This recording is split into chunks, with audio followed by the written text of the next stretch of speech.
Hey guys, today I'm going to show you how you can enable FPS overlay on any game on Steam. So first what you're going to do is you're going to open up your Steam and then you're going to click on Steam right here and go into settings, and then you're going to click on in-game, and then you're going to come here and select any option from these four.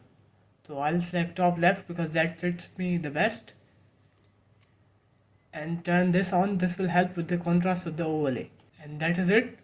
Now I'll show you how the overlay works.